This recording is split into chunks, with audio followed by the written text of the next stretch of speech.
Olá pessoal, estamos de volta para o canal Fé Simplificada para falar sobre um tema difícil. Na verdade, se você não viu o último vídeo que nós postamos falando sobre violência doméstica, já deixamos o gancho para esse vídeo que é um tema também muito difícil a ser tratado, né, Wesley?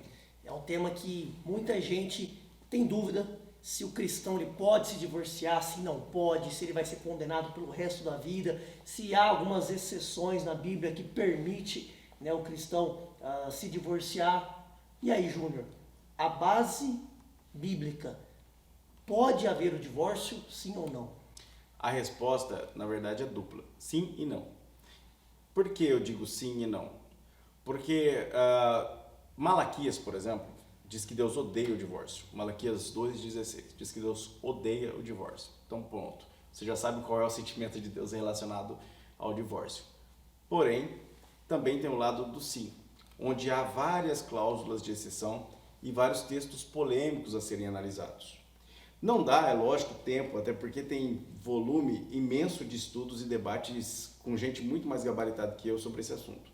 Porém, eu posso fazer um breve resumo para você de alguns posicionamentos e aí tratar a minha visão sobre isso. E aí talvez você concorde, talvez você discorde, mas pelo menos analise, tá ok?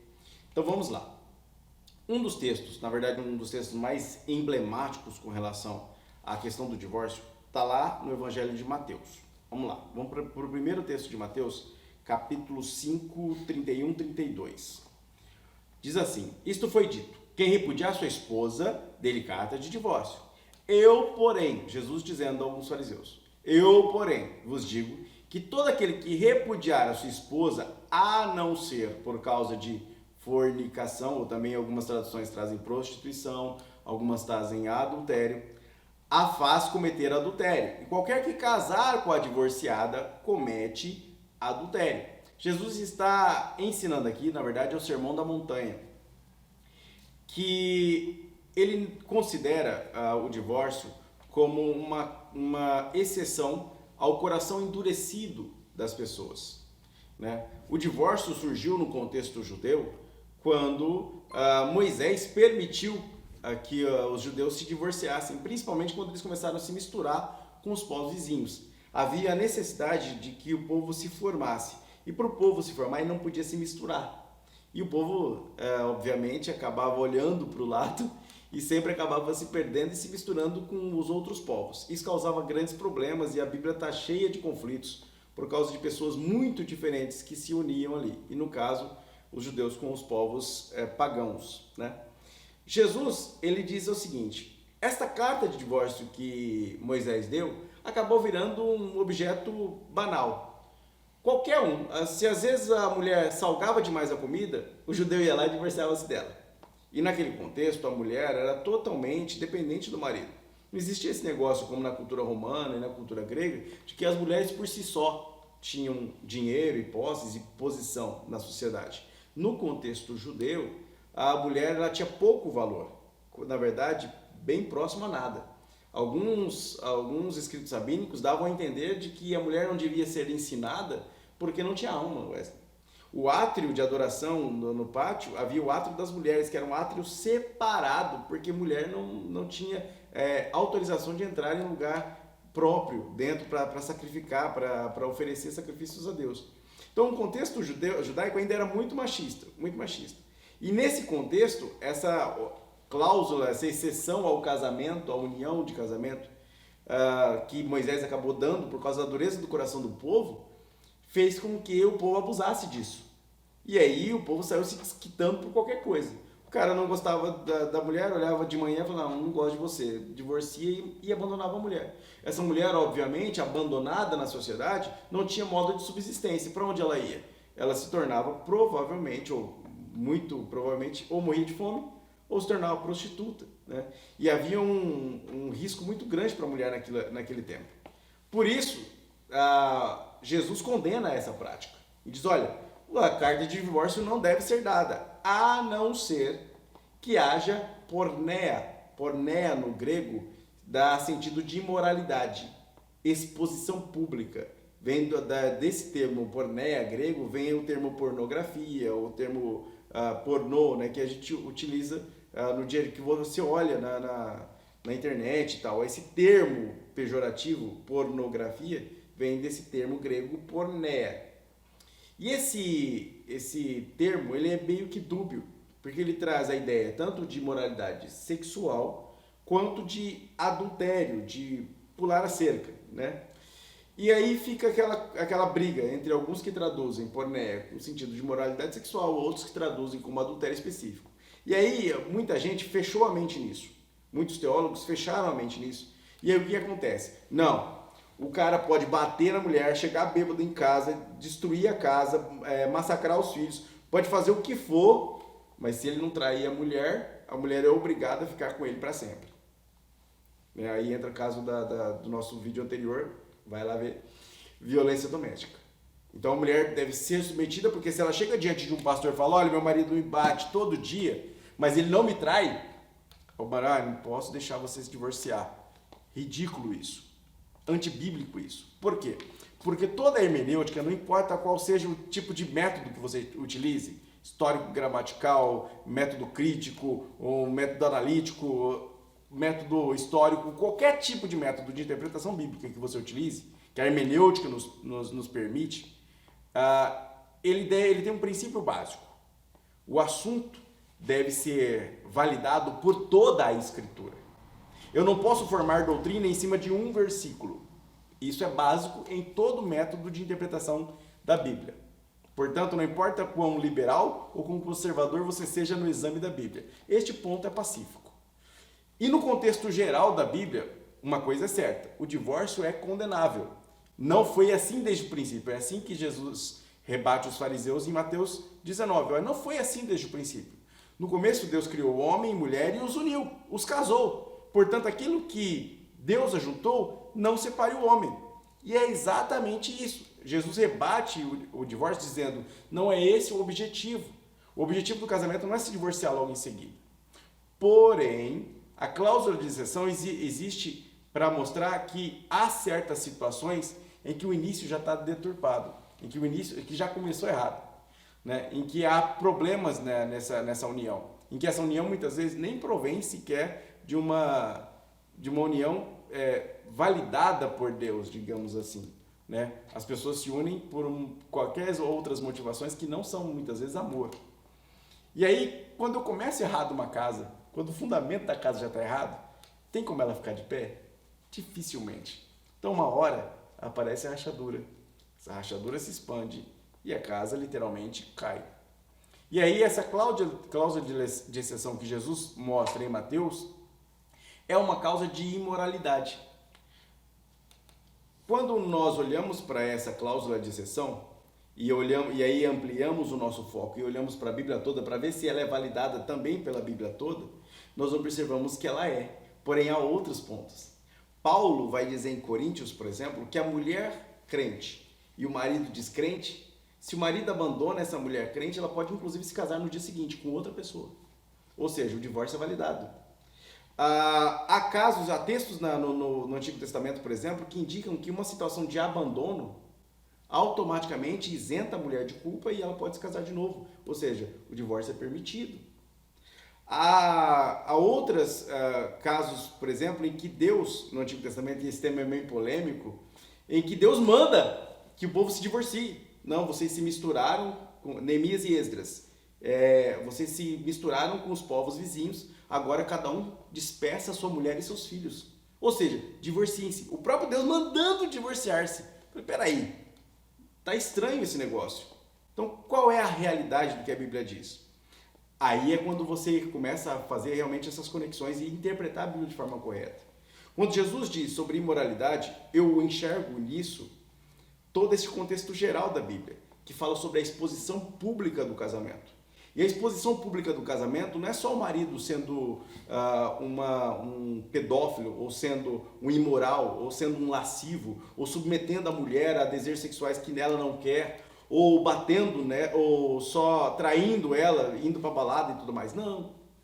A exposição pública do casamento pode ser o marido na fila do mercado xingando a mulher. Pode ser o marido destratando a mulher. pode ser violência moral, coação psicológica. E tudo isso se encaixar no termo porneia, não no sentido estrito, mas no sentido mais amplo, de exposição pública, como se fosse uma pornografia. Uma exposição pública deste casamento que é um enlace sagrado. Quando essa exposição pública acontece, observa-se o princípio da cláusula de exceção, ou seja, é possível se divorciar. Se eu me divorcio por qualquer motivo, há um problema. Mas se há realmente um motivo real de exposição, ou seja, não há mais abandono por parte do marido. Por exemplo, eu já tive que conversar com casais em que o marido e a mulher não dormiam na mesma cama há mais de 1 ano. Já é abandono. O marido já abandonou a mulher. Se ela quiser, cláusula de exceção, se divorciar do marido, tecnicamente não há nada de errado nisso. Biblicamente falando, por esse princípio. Por quê? Porque ela já foi abandonada. É obrigação do marido dar assistência, cuidar da mulher. Assim como a mulher ao marido. Se a mulher abandona o marido nesse sentido, também ela está dando cláusula de exceção para ele. É imoral. Está expondo publicamente o casamento e colocando em risco o próprio casamento, oferecendo basicamente o seu marido a outra. Né? Porque o marido, com as suas necessidades, vai procurar outra. A mulher também, da mesma forma. Não estou batendo em nenhum dos lados e deixando o outro quieto, não. Portanto, o divórcio é um assunto complicado em relação, quando você olha para a Bíblia, principalmente quando você foca o todo e não simplesmente versículos isolados. Porém, é preciso entender que o sofrimento da mulher dentro de casa, ou o sofrimento do homem dentro de casa, como casal, quando a casa já começou errada, é preciso que os limites estejam bem delineados e que a percepção acerca de Deus em relação ao assunto, que é o divórcio, esteja bem clara. Deus odeia o divórcio. Deus nunca planejou o homem e a mulher para se divorciar. Muito pelo contrário, queria que o relacionamento entre eles começasse já desde o início certo. Deus cria Eva e apresenta ela para Adão. E ela encanta tanto Adão que Adão vira poeta. Tu és carne da minha carne, ossos dos meus ossos. E já fica poeta na hora. Imagina a beleza da mulher. E eles se casam ali, e Deus celebra esse casamento. Deus nunca teve o objetivo de que uma hora eles se desenlaçassem, mas diz que os dois são uma só carne. Porém, tem horas em que a situação já começou errada, porque não foi Deus que apresentou ninguém a ninguém, já começou errado aí. Deus não apresentou ninguém a ninguém. O cara se interessou pela mulher por qualquer outro atributo, menos por algo que Deus tenha indicado. E logo em seguida, esse relacionamento é cheio de conflitos. E a destruição desse casamento por meio dessas ações que dão margem ao divórcio. Imoralidade sexual, violência, exposição pública do casamento em qualquer de suas formas. Neste caso, se aparece um caso no meu gabinete, falando sobre isso, casal, e há provas concretas que realmente isso acontece, não há nenhum problema em indicar o divórcio. Claro que toda a busca primeira é a reconciliação, a mudança, mudança de posicionamento, mudança de comportamento, tentativa de conversão, a apresentação do evangelho, mostrar como é que é o casamento, como Deus deseja que seja o casamento. Tudo isso é feito antes. Mas em último caso, chegou neste ponto, eu tenho que indicar, não dá mais para continuar assim. E se não dá para continuar assim, não vou esperar a mulher morrer, o marido se matar, algo muito pior acontecer, destruir a vida dos filhos para indicar uma separação que neste ponto é muito mais saudável do que eles continuarem juntos. Uma coisa que talvez muita gente confunde, né, Júnior? É o fundamento para o divórcio e a banalização do divórcio, né? Isso. Tem que deixar bem claro. Deus odeia o divórcio. Está bem categórico na Bíblia. Malaquias 2,16. Está bem categórico. Tem vários textos que mostram claramente que o divórcio é a exceção da exceção da exceção da exceção da exceção. Isso é ponto pacífico, tá? Ninguém está aqui defendendo que haja o divórcio. Muito pelo contrário. Estou defendendo que tudo comece certo. Que o seu relacionamento, que você indique para os seus filhos, pai e mãe, a procurarem a pessoa certa, no tempo certo, de preferência, uma pessoa que seja de Deus de verdade, que busque a Deus de verdade. Porque quem ama a Deus, ama quem Deus fez. Então, se eu, como marido, amo a Deus, eu vou amar em reflexo a minha mulher e meus filhos. Mas se eu não amo a Deus, há uma direção muito mais favorável de que eu também não ame as pessoas que Deus fez. Então, é uma relação direta. Então, procure, primeiro, que os seus relacionamentos tenham base firme. Não comece errado. Ah, mas agora eu já comecei errado. Eu tô casada com um cara que não presta. Eu tô casado com uma mulher que não presta. E aí? Busque primeiro de Deus solução para isso. Porque eu não posso pegar a sua casa, Wesley, pegar a casona do Wesley aqui, levantar ela, arrumar o alicerce, colocar ela de volta no lugar e não ter nenhum tipo de problema. Mas Deus pode. Deus pode pegar a vida que está com o fundamento todo destruído, levantar ela, arrumar o fundamento e colocar de volta. É o único que pode fazer isso. Portanto, isso é possível. É possível que aquele cara muito ruim, é possível que aquele marido muito ruim se torne uma outra pessoa, porque Deus muda a personalidade. Eu não mudo. Eu não mudo a personalidade de ninguém. Você, mulher, não vai mudar a personalidade do seu marido. Mas Deus muda. Então, a segunda opção, o outro ponto é fazer isso. A busca pela mudança. Não aconteceu? Estamos passando por todo esse processo. Chegamos ao ponto de que isso não acontece, não tem jeito. Então, não permaneça em uma situação que vai te destruir. Não permaneça. Saia disso o quanto antes possível.